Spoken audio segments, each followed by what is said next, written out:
ನಾವು ಬೆಂಗಳೂರನ್ನ ಕೆಂಪೇಗೌಡರು ನಿರ್ಮಾಣ ಮಾಡಿದಾಗ್ಲೂ ಯೋಜನಾಬದ್ಧವಾಗಿ ಮಾಡಿದ್ರು. ಅದರ ನಂತರ ಮೈಸೂರು ಮಹಾರಾಜರು ನಿರ್ಮಾಣ ಮಾಡಿದ 3 ನಗರಗಳು ಕೂಡ ಯೋಜನಾಬದ್ಧ ನಗರಗಳಾದವು.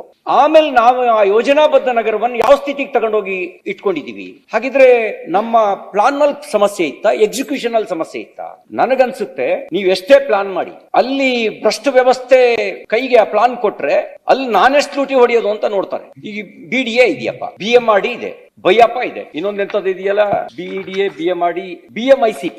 ಅವುಗಳ ಅಸ್ತಿತ್ವ ಏನಾಗುತ್ತೆ ಈ ಗ್ರೇಟರ್ ಬೆಂಗಳೂರಲ್ಲಿ? ಅವ ಅಸ್ತಿತ್ವ ಉಳಿಸ್ಕೊಳ್ತಾವ, ಅಸ್ತಿತ್ವ ಕಳ್ಕೊಳ್ತಾವ? ಅವುಗಳ ಅಸ್ತಿತ್ವ ಏನು ಈ ಗ್ರೇಟರ್ ಬೆಂಗಳೂರಿನಲ್ಲಿ ಅವುಗಳ ಅಸ್ತಿತ್ವ ಏನಾಗುತ್ತೆ? BDA, BMRD, ಬೈಯಪ್ಪ, BMICP ಇವುಗಳ ಅಸ್ತಿತ್ವ ಇರುತ್ತೋ ಅವು ಅಸ್ತಿತ್ವ ಕಳ್ಕೊಳ್ತಾವ ಗ್ರೇಟರ್ ಬೆಂಗಳೂರಿನಲ್ಲಿ? ಹಾಗೆ ಇರುತ್ತೆ ಅನ್ನೋದಾದ್ರೆ ಅವುಗಳ ಕೆಲಸ ಏನು, ಗ್ರೇಟರ್ ಬೆಂಗಳೂರು ಕೆಲಸ ಏನು? ಗ್ರೇಟರ್ ಬೆಂಗಳೂರಿನ ಯೋಜನೆ ಅವುಗಳು ಏನ್ ಕೆಲಸ ಮಾಡ್ತವೆ, BDA ಏನ್ ಕೆಲಸ ಮಾಡುತ್ತೆ?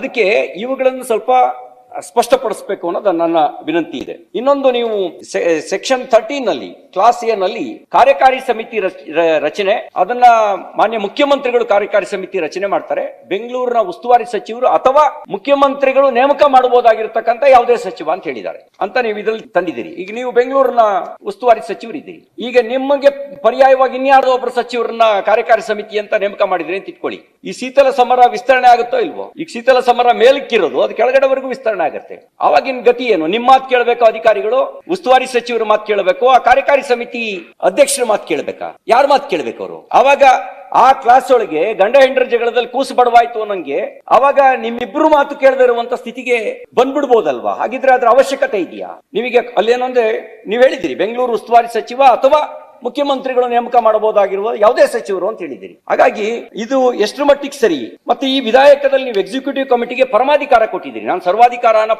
ಪದನ ಬಳಕೆ ಮಾಡಲ್ಲ.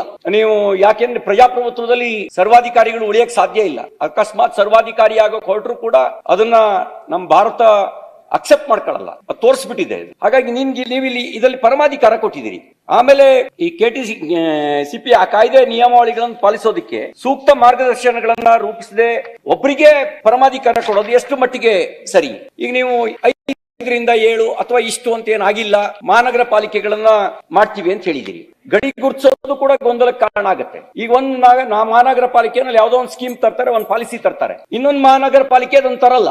ಆಗ ಜನರಿಗೂ ನಾವೇನೋ ಒಂದು ಸ್ಕೆಚ್ ಅಲ್ಲಿ ಗಡಿ ಗುರ್ತಿಸ್ಕೊಂಡ್ಬಿಡ್ಬೋದು.